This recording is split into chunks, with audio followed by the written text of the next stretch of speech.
Hello, everybody. I'm Keith Martin, Executive Director of the Consortium of Universities for Global Health. Welcome to today's webinar, and it's about how we can have a greater impact, how we can change policy, change behavior, and enable all the research that's taking place, that impactful research, to have a greater impact. We're really happy today to have two of our Trainee Advisory Committee members, Anthony Mai, who is a fourth-year medical student at the University of Iowa, and Sara Matthews, who is an MPH candidate at Tulane University.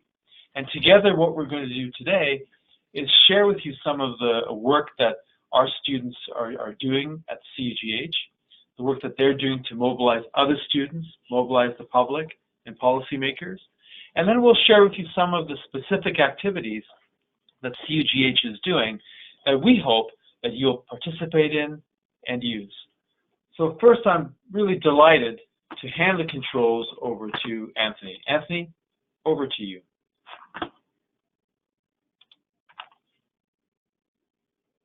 Hi everyone, my name is Anthony. Thank you, Keith, for introducing me.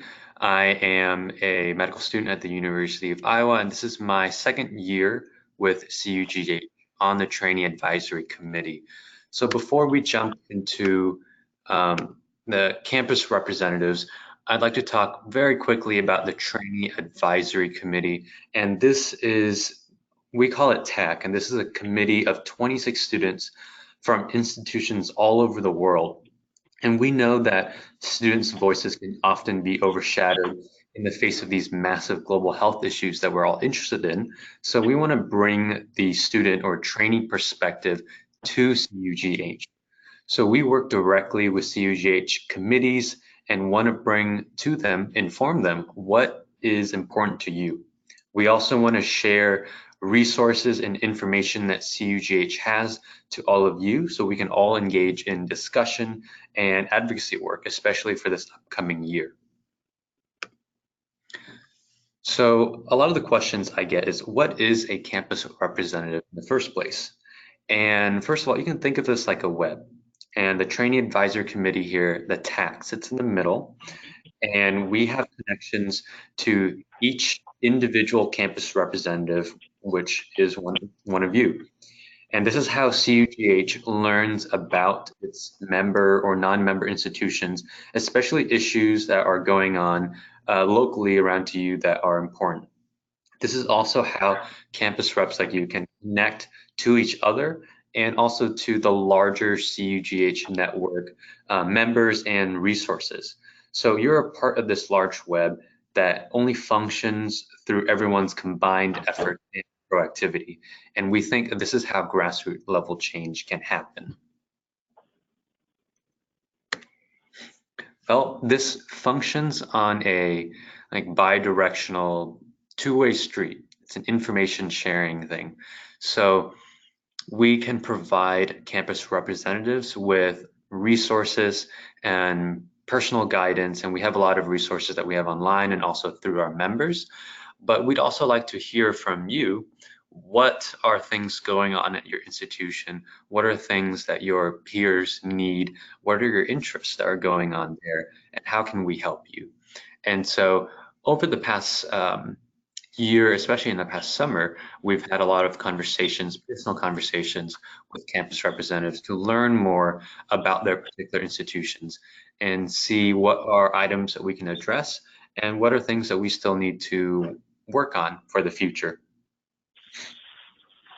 This is also how we get to broadcast items that your institution has been working on that we want to share, opportunities that you feel like other schools might want to know about. We can use this network and this bi-directional two-way street to share things that you have going on at your institution with everyone else. One of the biggest questions I get asked about this is, what are our roles and what is a time commitment? And there isn't necessarily a time commitment. It's not a position that has a defined time requirement. It's really all what you make of it. And it's really how proactive you are. Long story short, it's pretty flexible and you do as much as you want to do. But we really do hope, though, that like all of us, you put your heart and soul into it and represent CUGH at your institution. And we want people who are willing to interact with us on the Trainee Advisory Committee, as well as other campus representatives. And as we move forward into this new institutional school year, where we're going to be doing some advocacy work, we really want to have people who are passionate about making change on a grassroots level and working with us to do that. So many times, there won't be a particular like, oh, it's 3 hours a week or 2 hours a week. It's really going to be all up to you and what you want to make out of it.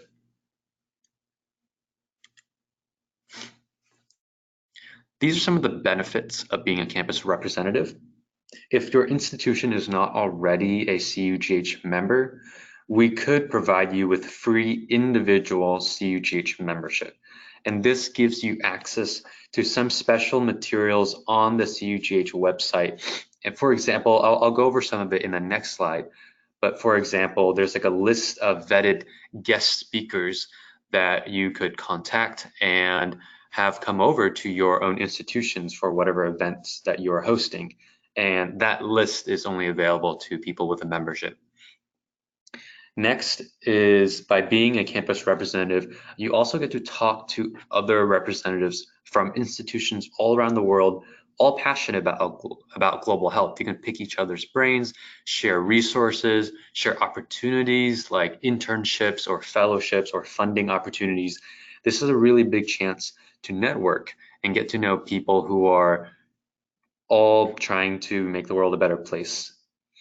Lastly, you get to play a pretty vital part in the advocacy efforts I've been mentioning, and some of the other panelists, especially Keith later on, will be talking about these advocacy things that we're going to target.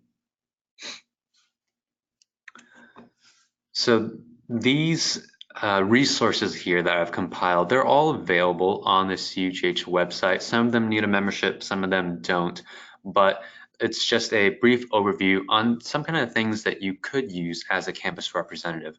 One of the largest things that we do have is the CUGH Bulletin and the Campus Rep newsletter. I abbreviated the C and R here. So the CUGH Bulletin is something that comes out every month with up-to-date news, information, resources, opportunities, and we the campus rep people on the TAC committee like to make our own version of that for the campus reps. It's more directed for trainees, more for students, more on like, how are some actionable things that I can do, at home with my friends, with my peers. And this is more like we're in like a bi-monthly edition where we'll push it out probably every 2 months here. Next is this funding opportunities on the CUGH website. A lot of people want to know about funding for international travel, conferences, and how they can get research funded, and you can find some resources there. There's lots of education and training modules that's for free and for everyone. You don't need a membership. This is on the CUGH website. It's very useful for campus reps who are trying to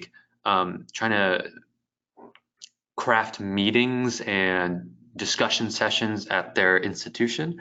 They can use these education modules to target particular things that people want to hear. Next, the Speakers Bureau is that vetted list that I had talked about of guest speakers that people can contact and bring over.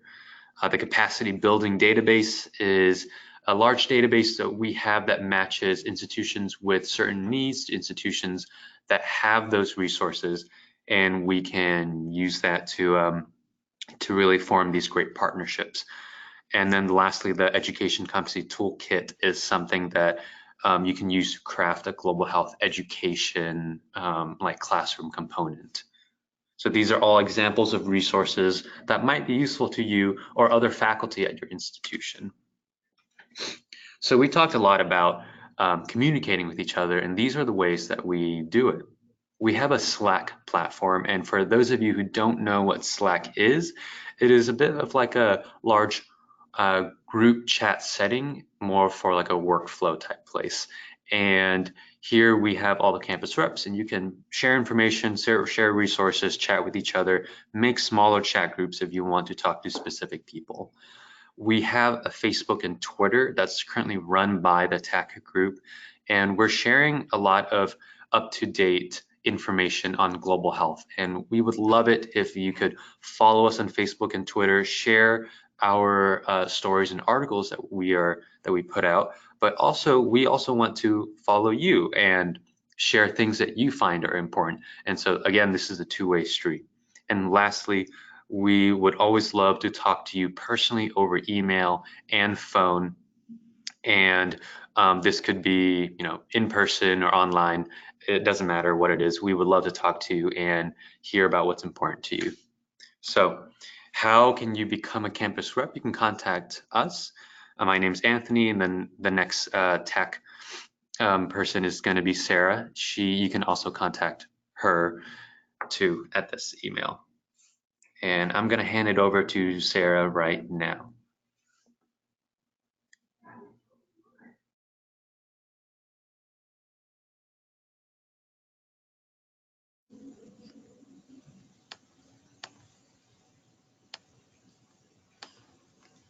Hi, thanks so much for the introduction, Anthony. And so today, my name is Sara Matthews, and I'm an MPH candidate here at Tulane University, and I'm also on the Trainee Advisory Committee here at CUGH. I'll be presenting on how you can establish an on-campus network for global health advocacy. So why is this important? Now more than ever, we need to make our voices heard and stress the importance of global health issues. The first step to making change is bringing together others who are passionate about these issues. And although we have our current campus representative network, we can strengthen this network by creating intra-university networks of people who are interested in our cause. Having this platform of various contacts will allow us to have more voices heard and more effort put behind our advocacy work here at CUGH. These networks will establish a core group of leaders at your institutions that are passionate about these issues that you can use not only for global health advocacy, but also to share materials and information you receive from CUGH to those on your campus, as well as collect information from them about your institutional needs to send over to us. Although many of these efforts that behind global health advocacy are going to be mostly applicable to US institutions, a lot of these issues that we'll be tackling, climate change, global gun violence, etc., are going to be important to people globally. And if you are a campus representative that is located outside the US, I really encourage you to create this network alongside with us and work with us on how we can help you advocate for these issues at your respective institutions as well. So who should you reach out to start this network on your campus? I would start with leaders of student organizations that would be interested in these global health issues. So although you should start with global health groups, I wouldn't stop there. Global health as a field involves a variety of different disciplines, so you can reach out to other student organizations such as human rights groups, medicine, nursing groups, groups centered around women, LGBTQ, minority groups, environmental or animal rights activists, technology-based groups, entrepreneurship, etc. If there's no global health interest group on your campus, although it is not necessary to create this network, and if you're interested in starting one, contact us on TAC and we can help you, provide you with the resources and support to do so. Faculty will also have valuable input and suggestion on how to start this advocacy movement on your campus. They'll serve as a good reference point and connect you with other faculty and students who are interested in this work. Search for someone with interest in global health, advocacy, etc., and they can provide you with insight on their experience as well. If you're not sure what faculty you should reach out to on your campus, talk to department heads and they can always point you in the right direction. Again, local off-campus organizations would serve as a great stakeholder in your network. So you should reach out to them, and they probably are already doing advocacy work for issues that we'll be tackling. So you can collaborate with them and get them involved on your work, and they can also provide you with advice and experience on leading advocacy movements. So how should you reach out? I suggest sending them an email where you introduce yourself and pose the ask. So state what you're reaching out about and why you chose them. Give a brief introduction of yourself and state that you want a partnership between you and their organization to mobilize your student body in global health advocacy work. You can state an example or two of what kind of work that will look like. Although Keith will be going over this in greater detail, a few examples would be sharing information and raising awareness on your campus, as well as engaging elected officials. Then define your role as a campus representative for CUGH and what that entails at your institution. Connect your ask with your role and provide a little bit of background of why you're reaching out. State our goal and why you want to partner with them. Then finally, you can end on telling them that you think they're valuable to our mission and that we need their help. Ask to continue the conversation and how they would like to continue the conversation, either over email, phone call, or an in-person meeting. So here I've drafted an example email to another student leader, organization leader on a campus. You can feel free to use this email as a template, or you can create your own, but you can see that I have all the main points that I mentioned in the last email. Again, this is tailored to a student organization leader, so if you do use it as a template, make sure to change it if you're reaching out to faculty and local organization leaders as well, but the message is the same. As well, if you don't want to reach out via email, you can go to the other organization's meetings, or you can go to faculty office hours. So if you get a response from someone and they are interested in collaborating, schedule a one-on-one conversation with them. Now it's the time to engage them in the effort by explaining what sort of collaboration opportunities there are. So this conversation will be key, where you'll build a necessary relationship with those people on your campus and find out their interests, what their background in this work is, and what they can bring to the table. So ideally, it'll be over in person or over the phone, but make sure to be flexible and work with them. What to mention in this follow-up conversation? We'll start by thanking them for their time and explain to them our mission and goals with this collaboration and building this network on your campus. Then explain how you think their role is valuable to our mission. Give them a brief on what kind of actions you have in mind. Keith will again talk more about specific actions you can take with those in your network for global health advocacy. And then once you explain everything, get some feedback, their comments and questions. Make sure you gather what issues are most important to them. This will be helpful later on. Ask for references to others who would be willing to join the cause on your campus. That way you can continue to build this network. So building the network, once you have a list of contacts, and you'll want to keep track of them all for a variety of reasons. So what we would like you to do is create a stakeholder register of all the people you've contacted and the relevant information you've collected. These registers will not only help serve you to keep track of all these people, but they'll provide key information for us here on TAC at CUGH to know and help to know about what's going on each individual campus, and help serve the platform so that future campus representatives can take over once you graduate from your institutions. Treat it as a living document or something you continuously update to keep relevant and useful. These registers will live in a Google Drive folder that will be shared with all campus representatives shortly, so hang tight. Things the stakeholder register should include would be the name of the person you have contacted, what organization they represent, or if it's faculty, what department they're part of, and the role that they play there. All contact information. Then you'll want to include all contact information and how they prefer to be contacted. So include their email, their phone number, and in the follow-up meeting that you have with them, ask what the best method is to reach them. Then include the interest that you gathered from this meeting, so that you know later on when we are providing you with more activities, who's going to be most interested in what. And then materials given later on, you'll be adding what materials that you've provided them. So if you do provide them with CUGH materials, take note of that. These can consist of advocacy materials or other information and they'll be provided by us, and not only helps you keep track of whether or not you've provided people with these materials, but also helps keep track of what people are using most. Then collaborative actions taken, so certain activities that they participated in, so that it can let you know later on who's the most active in these groups. And also this is really interesting to us because we want to keep track of how many students you've gotten to move behind our efforts. Then any other relevant information that you've gleaned from this meeting with these collaborators. So here's a sample spreadsheet, and so a sample spreadsheet that is a stakeholder register. You can see that I put an example for a student leader for an on-campus organization, a faculty member, and a local organization member. And so when you create this spreadsheet in the Google Drive, you'll want to title it with your university first and then your name, and then title the spreadsheet Stakeholder Register 2019 to 2020. And finally, building and maintaining the network. After you establish this partnership, you'll want to introduce the entire group and create a team of interested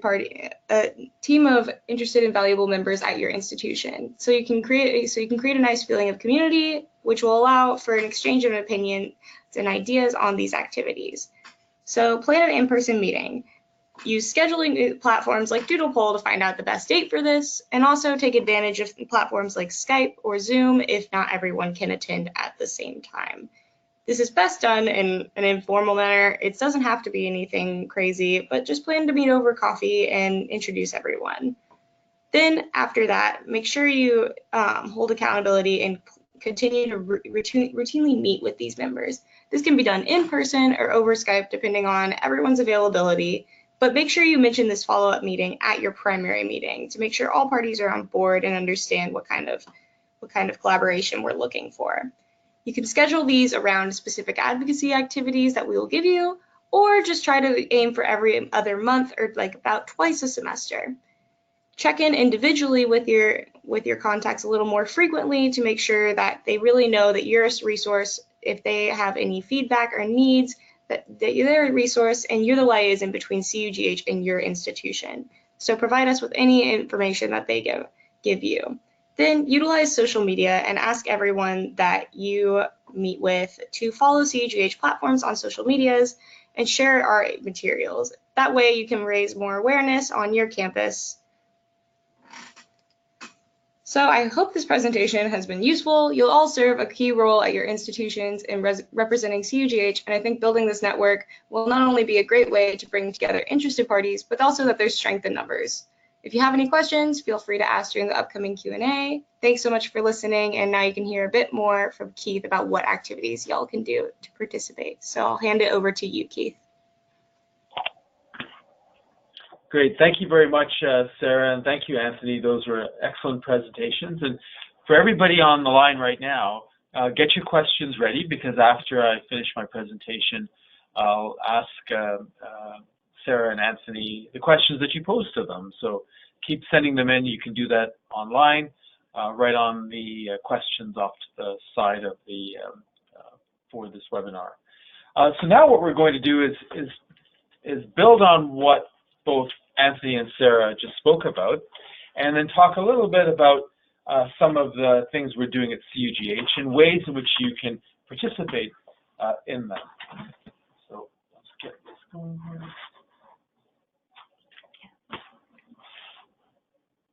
All right. Great. So the Consortium of Universities for Global, just a little bit of a brief about us. We were started in 2008. 24 institutions were part of that. Most of them were in the United States.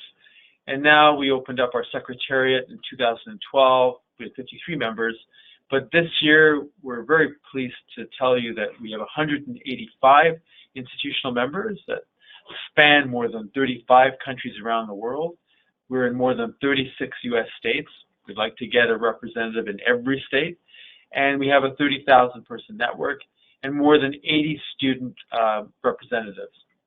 And our mission is there. It's really to support academic institutions and partners to improve the health of people and the planet across research, education, service, and advocacy. And that last part about the planet was added recently, and it just shows the indivisibility of the health of all of us and the health of our planet Earth, which is under significant threat.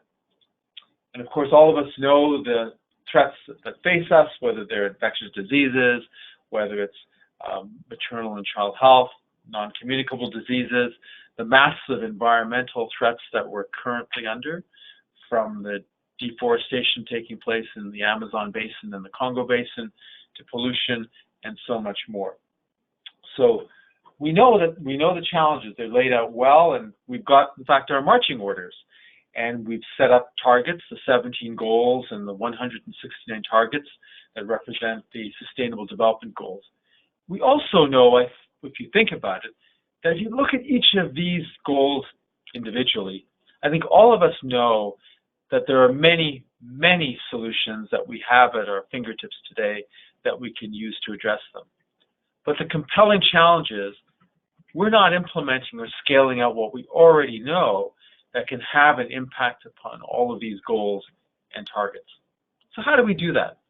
And that's really the genesis of this particular webinar, is utilizing the tools we have to take the research we already know, scale it up, and implement it to improve the health of all of us and that of the planet. But here's a really interesting, and I think a little bit of a scary slide in some ways, but perhaps not surprising. So the Pew Research Center took a look and asked a simple question and tried to figure out the degree to which scientists are actually engaging the public and the media. Do we share our information well or do we not? And what's very interesting, if you look at the right-hand side of this slide, you'll see that the overwhelming majority of scientists do not engage the public, do not engage the media, and just don't share what they're doing often in key constituencies, and certainly don't engage politicians very often. This is a massive gap. And if you look at the consequences of that, off to the left, in that study that was done by the Pew Research Center that looked at, asked the American public, and this was an American study, they asked Americans to name a living scientist, just one. Only 19% of respondents could name one living scientist. 2% of them named themselves, by the way. So it shows that we have a challenge, but also we have an opportunity. We need to overcome this.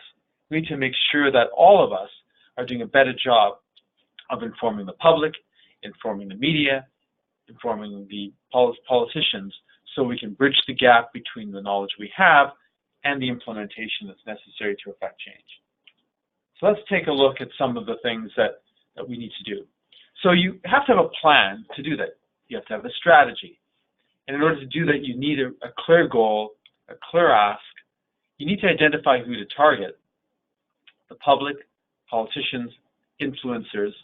And I put down the movables. So these are the folks who are individuals who may be sitting on the fence, may have one position, but could be convinced to move to a different position. And the second part of that, of course, are the tactics, what you're going to do to implement that plan. So let's take a look at some of those tactics. So the tactics that are effective is you really have to not only engage policymakers, but you have to engage the public, because the public moves the political. And you have to identify those allies, opponents, and movables.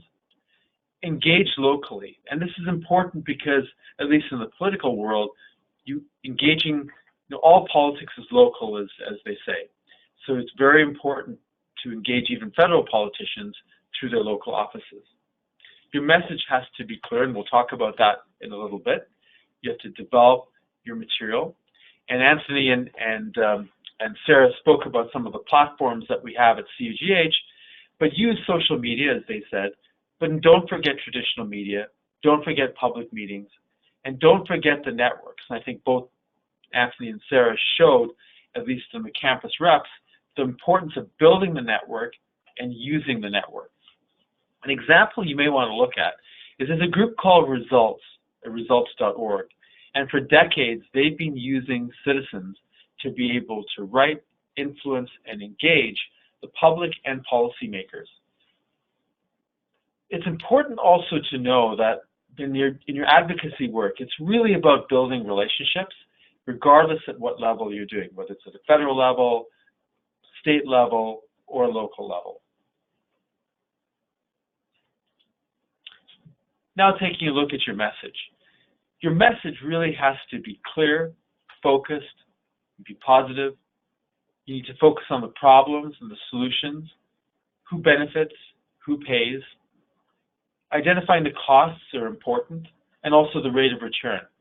And I'll stop there for a second, because I can tell you that when a lot of people go to meet with politicians, too often have a big stack of information that they give to them. They're not going to read that. And there is a little rule, an unspoken rule. It's called the no staple rule. And what they mean by that is really try to focus and get your message on one page, because that's going to be looked at, not a very big tome. Also, you have to appeal not only to people's brains, but importantly to their hearts. So tell stories. Tell stories that have a local influence. And that will affect an emotional response. And I think all of us know that when you have an emotional response, you're more likely to remember something and more likely to be moved by it.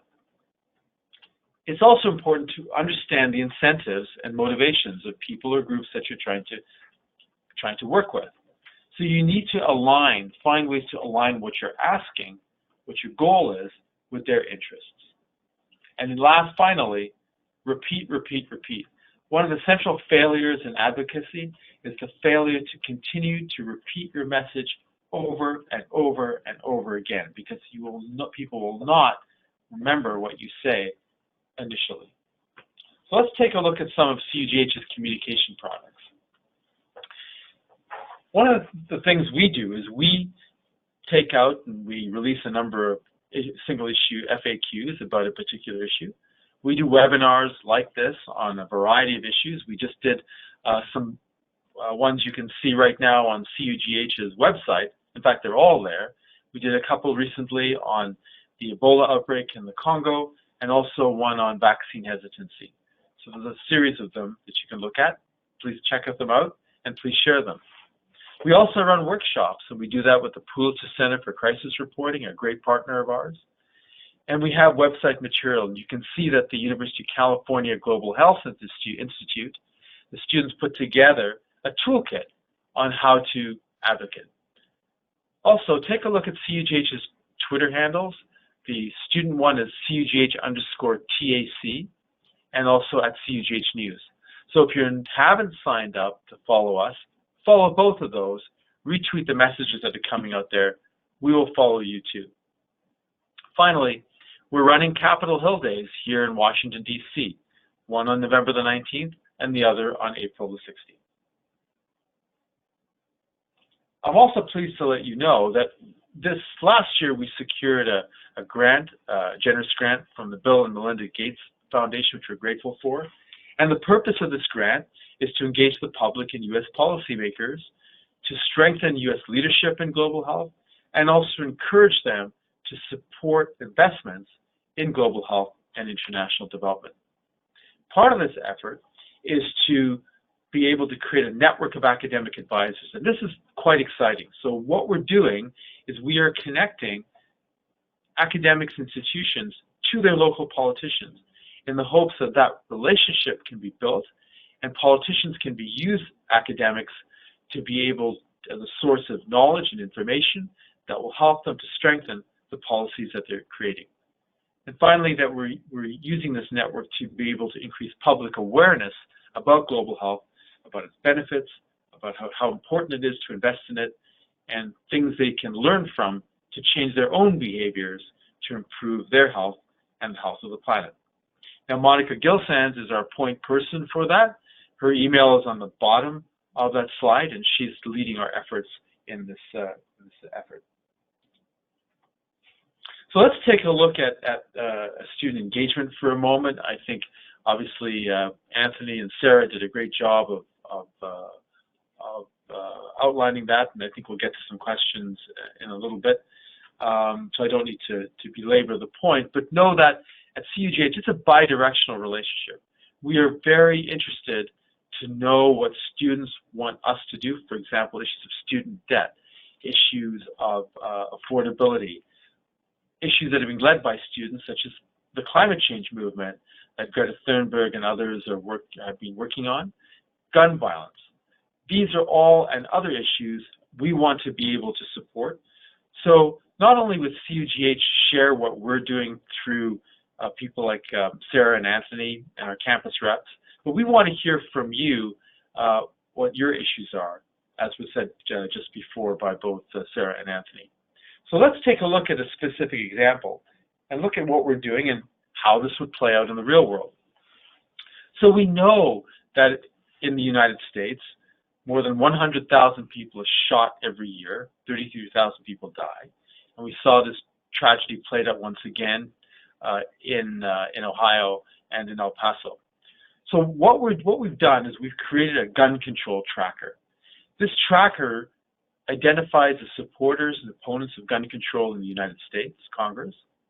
The information was gleaned from Moms Demand and Gun Sense. It's a living document, so if congresspersons change their mind, then this tracker will change accordingly. And I would encourage, if there are any congressional offices listening today, look at the gun control tracker. If we've got your position incorrectly, please let us know. So how are we going to use this tool? Because that's what it is. So this is what Monica and Garbitha, one of the interns in our office, put together. It's the gun control tracker. So you can see the state, you can see the party, you can see the name, in the case of the senator. This is only a snapshot of part of the tracker, the capital phone number, and it shows whether they are supporters or opponents of gun control. We need you to share this, because this tool is only going to be useful if people see it, if voters see it, and they use it. And by using it, it will help them to make decisions as to who they support in the next election. Because at the end of the day, if you're going to have political changes, policy changes in gun control, if you're going to have the gun safety measures that are supported by a wide range of Americans from both parties, then you need the people in Congress who are going to support that information. So this is a way for you to, we hope, vote according to what your feelings are on gun safety. And hopefully this is a tool that can help you to see who you should support or not support.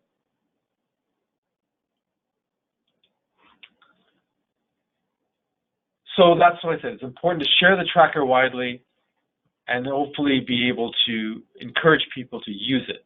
Sharing it without using it is not good. And this is a great opportunity for students. We know that there have been so many tragic cases of students being shot on campus and off.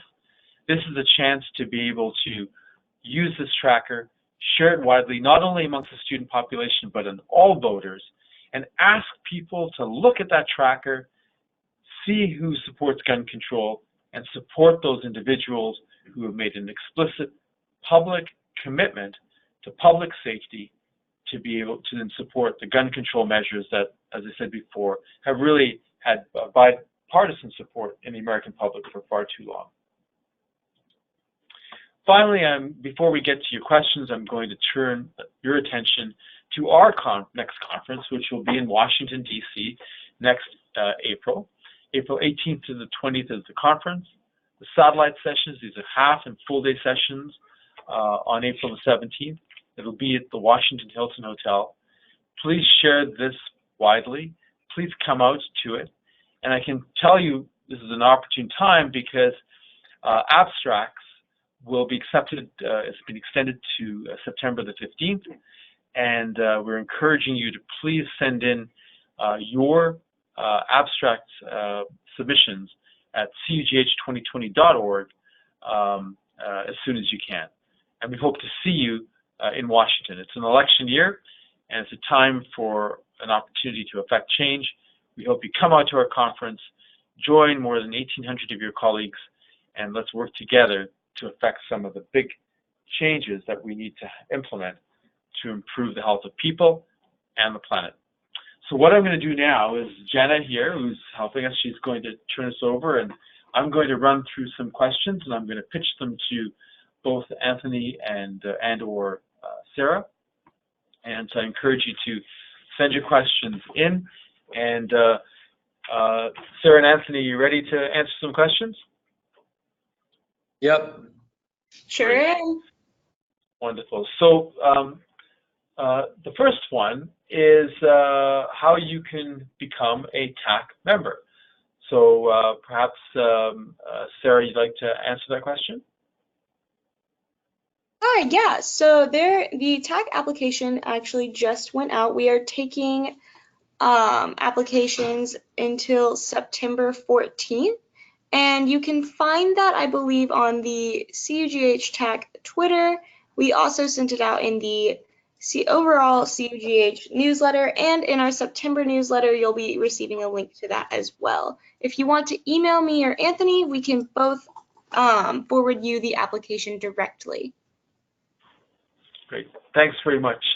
Thanks, Sara. And know that this webinar is going to be on CUGH's website within a week. So don't you can catch the website then and share it widely. Anthony, can you just maybe share with the audience any actions that the TAC has taken with regard to sharing information and engaging in public information and political engagement? Yeah, sure. So one of the things that we will be rolling out soon, actually, is going along the lines of gun control, like Keith was saying. We are crafting this spreadsheet that is going to table who's going to be on, what position or not, depending on the it was like 5 views on gun control and whether they were for or against it. And so the TAC itself is going to have this spreadsheet. We're going to send it out to all the campus reps, and we're going to be working with you over the next upcoming months and year to call Congress people around your district and start filling this out. So by the time election comes around, we can vote with more understanding of the policymakers out there. So that is one. Stuff that we've done in the past.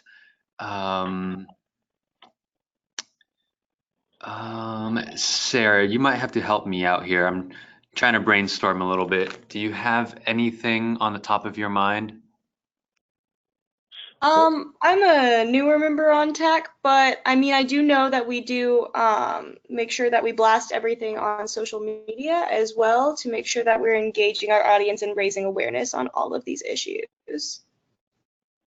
And one more thing I just remembered is that we like to do something called a spotlight, where we talk to one of you about what's been going on at your institution and about anything new that you're doing there and exciting. And we share that in our newsletter, in the campus rep newsletter, with other campus reps, and hopefully to foster discussion between the campus rep members.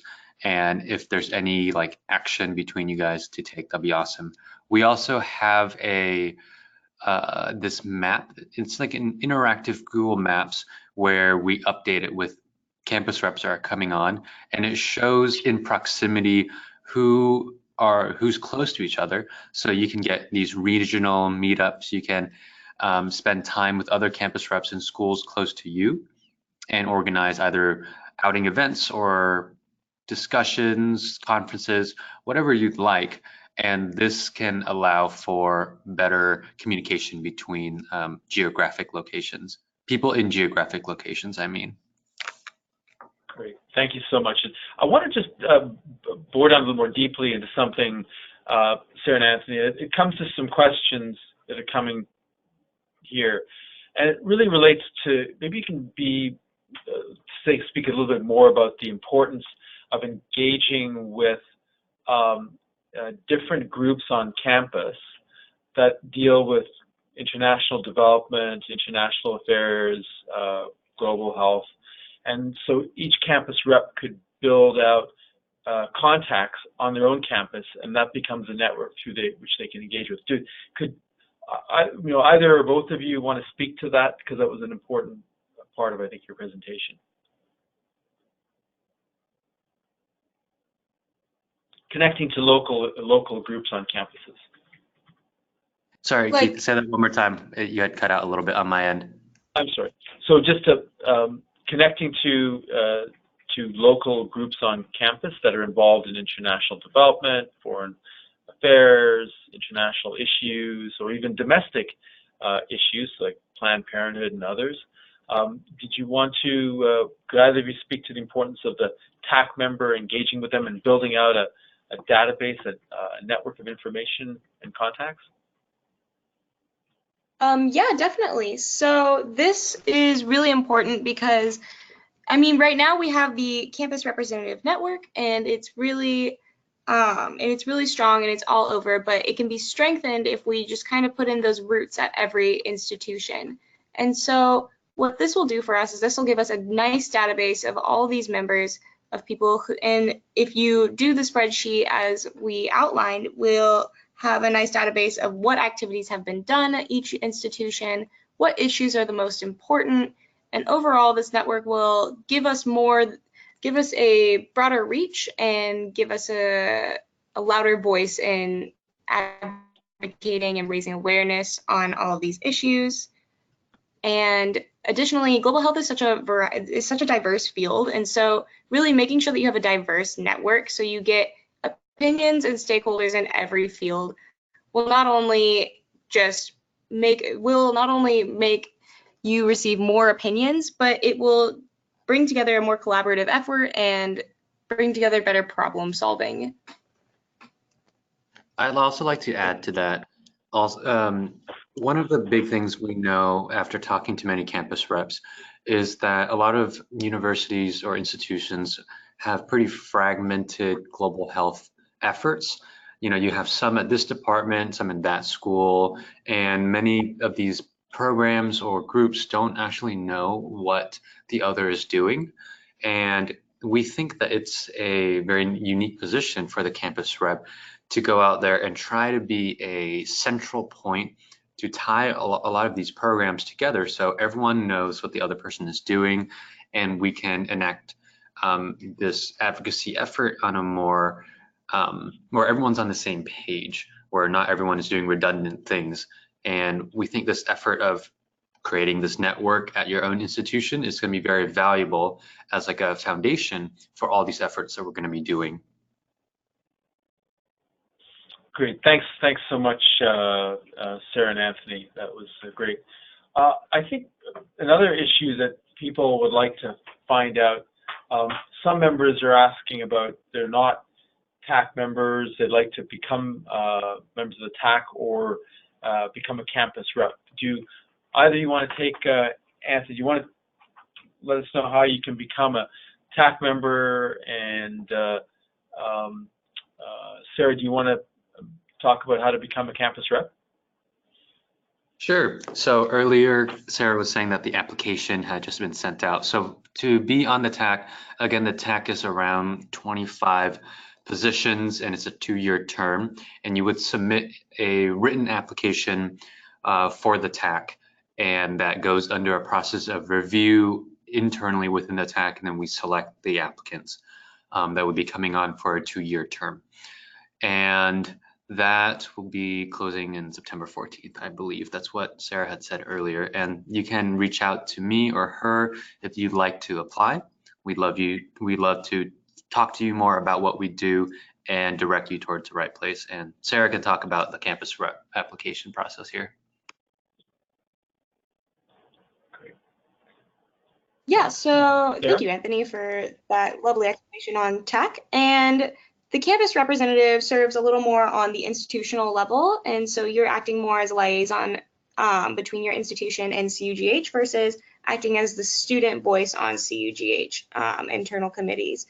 And so what we're going to do, so the campus representative process, you can apply at any time of the year, and if you contact me or Anthony, we can send you the welcome survey that you can fill out that will just explain kind of who you are, what interest you have in working with us on TAC, and what kind of global health presence there is on your on your campus, and what sort of issues are the most important to you. If you have any questions as well, there's a section for that.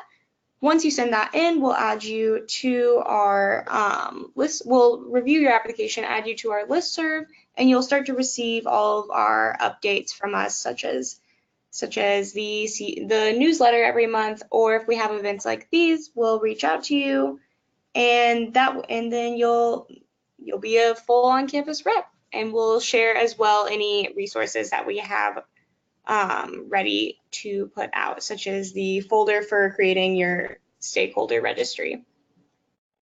Great. Thanks, Sara and Anthony. And one thing, just to emphasize, two things. One, this is international students, students at institutions outside North America can be campus reps too, right? To Sara? Yes, anyone can be a campus representative, whether or not your institution is a CUGH institution and whether or not your institution is in the US.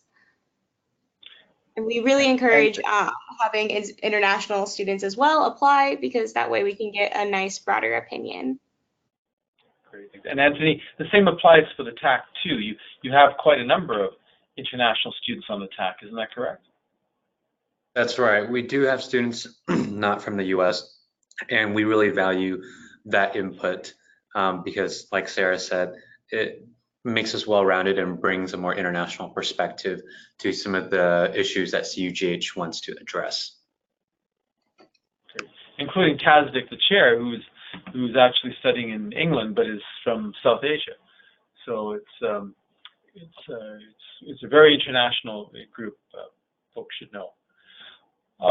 The question that's here is that, just to confirm for the listeners, that TAC doesn't cost anything to join, neither does it cost to join and be a CR member, so just to be aware of that.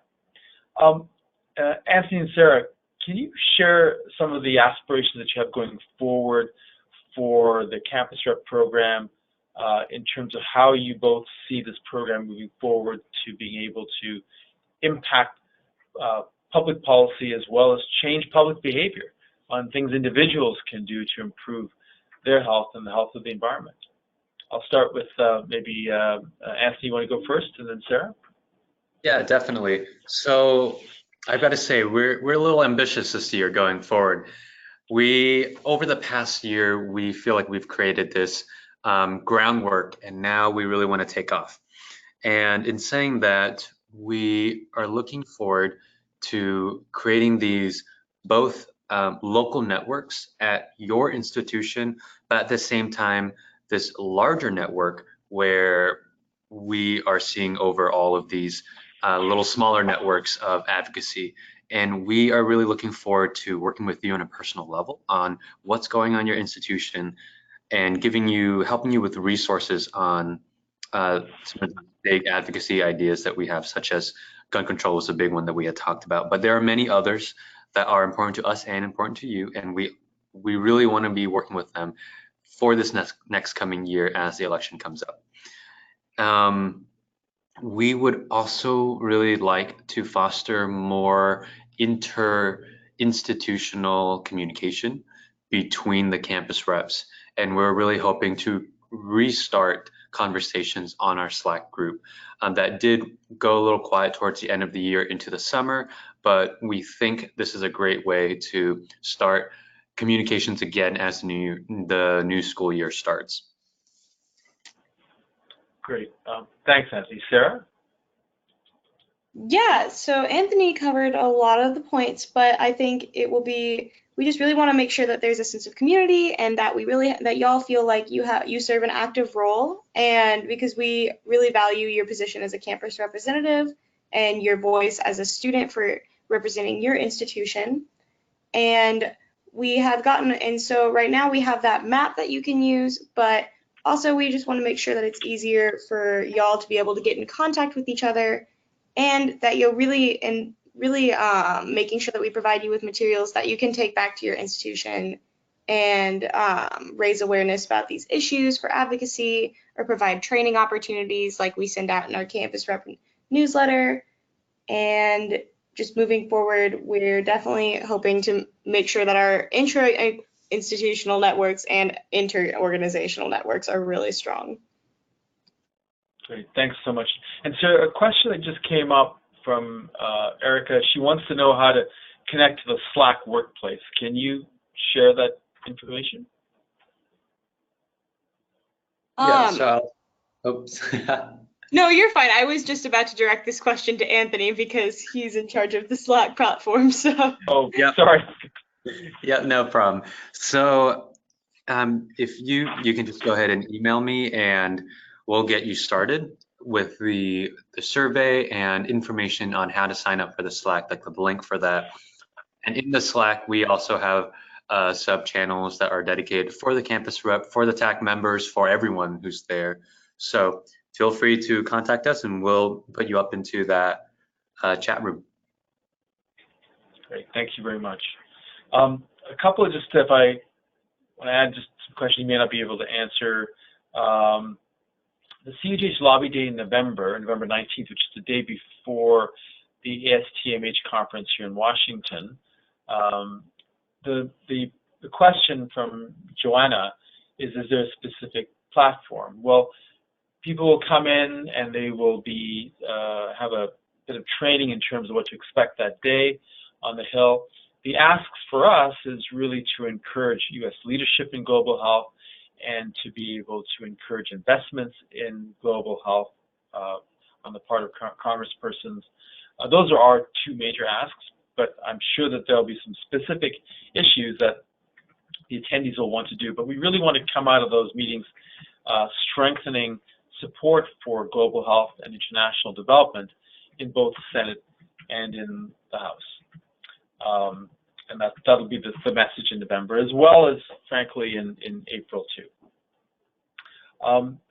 So a question that we're going to pitch to both of you that's coming in is with regard to opportunities that students may have. And perhaps both of you can just speak to how people can get the really fantastic campus, the student bulletin that you put together.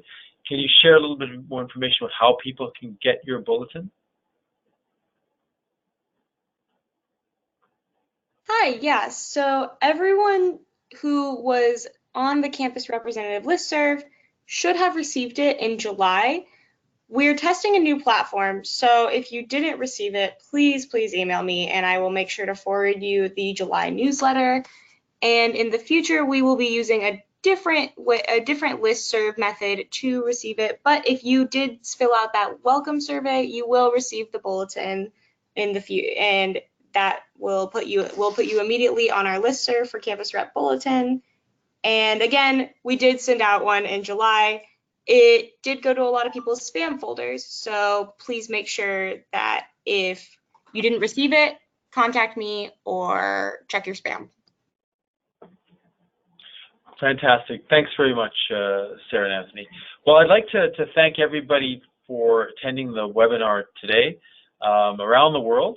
And I'd like to thank once again Sara Matthews and Anthony Mai for being so kind to be spokespersons on this webinar.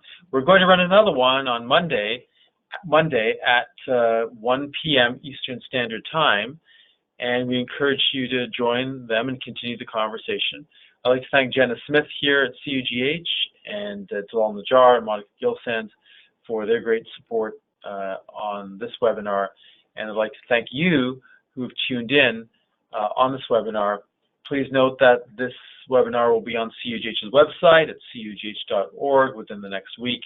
We hope you have a wonderful day and look forward to you logging in and joining us to future webinars. Thanks very much.